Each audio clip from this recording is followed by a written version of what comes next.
He's a showman on the court and a high flyer for this UCLA men's volleyball team. Ethan Champlin joining us on the Bruin Insider Show. For Nick Cope, I'm Brian Fenley. Ethan, thanks so much for joining us.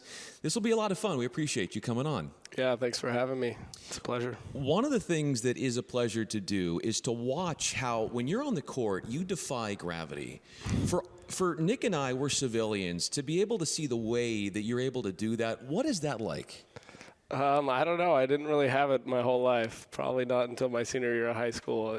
It really took off. I couldn't touch the top of a basketball rim until my senior year. So I don't really know. All right. So as someone who, I'm only in my young 30s here, so I feel like maybe there's hope for me. What was the recipe? A lot of box jumps? Like, what did it take to get there? I don't know. People would often ask me what I eat, and at the time I'd eat a lot of Honey Bunches of Oats cereal. But I really don't think that was the secret.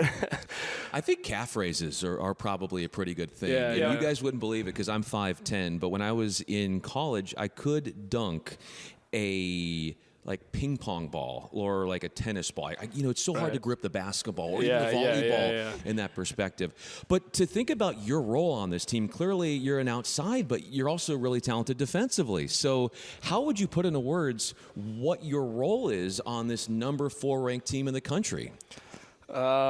Just wherever the team needs me, that's where they're going to put me. And, my grandpa always told me the motto he told me was to differentiate myself. And I always saw that playing volleyball as something where I needed to make it so I was always on the court no matter what. Even if one skill wasn't excelling, my team could trust me in other areas. So I've always been a ball control player ever since I started playing volleyball. And I think that really helps when it comes to getting playing time and staying on the court. So having an all-around game, that was something that was always important to you. Yeah, big time. Go ahead, Brian. Yeah. So here is an interesting dynamic because Ethan Champlin is joining us on the Bruin Insider Show. For Nick Cope, I'm Brian Fenley. You have played some libero. You've played a lot of outsider, coming off a 14-kill performance, 20 swings. You went off against BYU a match ago. To be able to come in like that and change positions at the behest of your coach with little prep time, as an athlete, how do you do that? I don't know. It was honestly pretty difficult. I'm not going to go out here and say that it was an easy transition. I was honestly a little bit nervous. It's tough playing. I had never hit a ball at elevation really the whole time we were there, and that definitely plays a factor in terms of how the ball comes down when you're hitting a high ball or things like that. So I was a little bit nervous. That's why I kind of tipped the first one because I didn't want to take a full swing and miss it and send it into some bleachers and hit a little kid in the stands. So, it was a crazy experience. I think my teammates just really had my back the whole time and were encouraging me, and that really helped.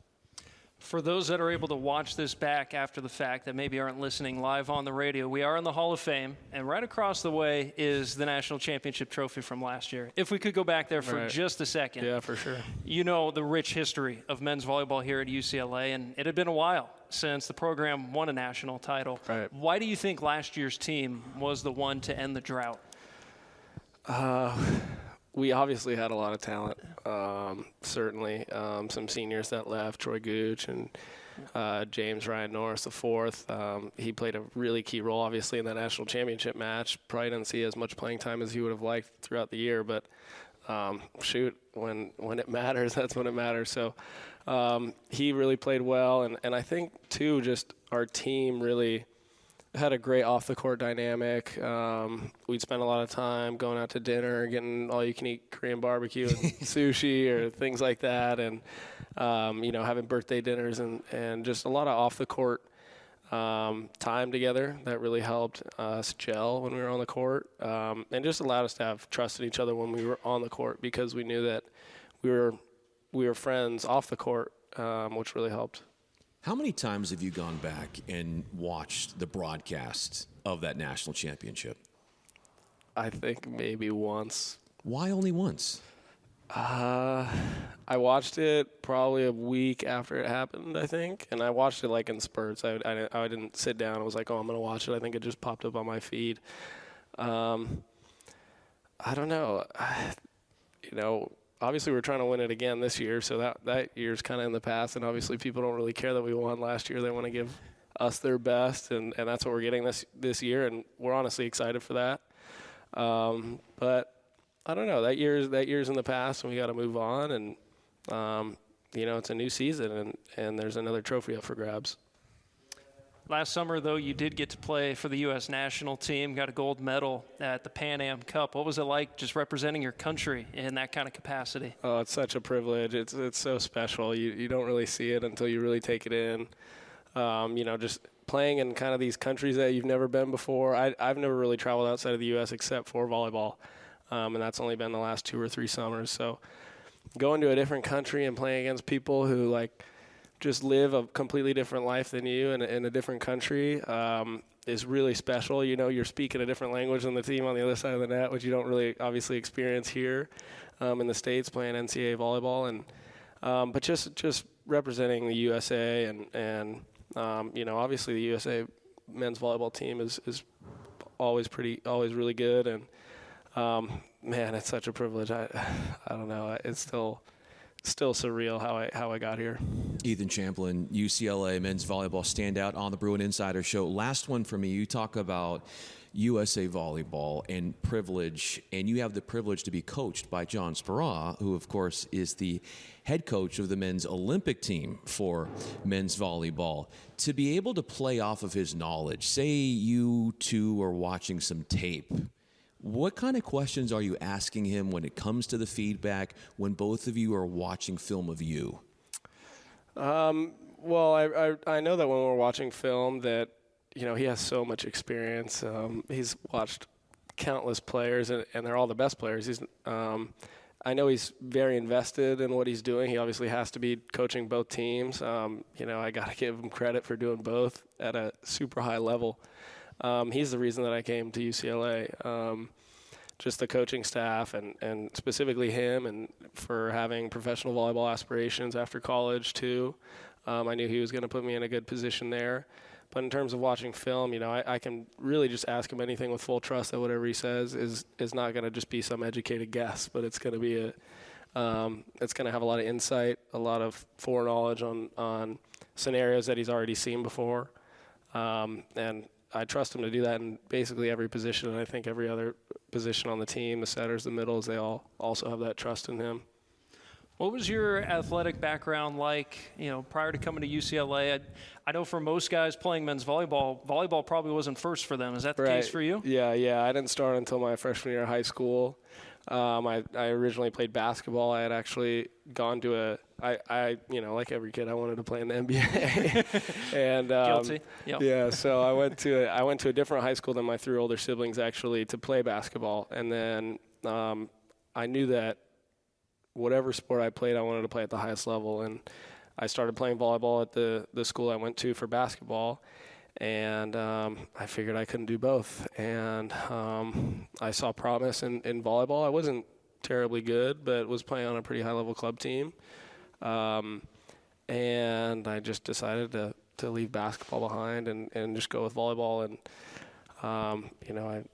I do not regret my decision at all. There's maybe not as much money in men's volleyball. You're not signing millions of dollar contracts in the NBA, or in professional volleyball. But you're coming to UCLA and winning a national championship. Yeah, that puts me in a good spot too. I quit basketball, started playing volleyball, and committing my time to that. I've spent countless hours. People at the volleyball club that I played for would joke that I had a bed in the attic because I'd be there till 11:30 at night playing deep court doubles with the coaching staff there. So, that's basically, my story. If I may add one little thing to your influence in basketball, if we were to extrapolate you with a basketball in your hands right now, giving your leaping ability that you, to what you were saying earlier, is a little bit newfound from being a senior in high school, what kind of dunk could you pull off with your hops, with your basketball background, with the ball in your hands?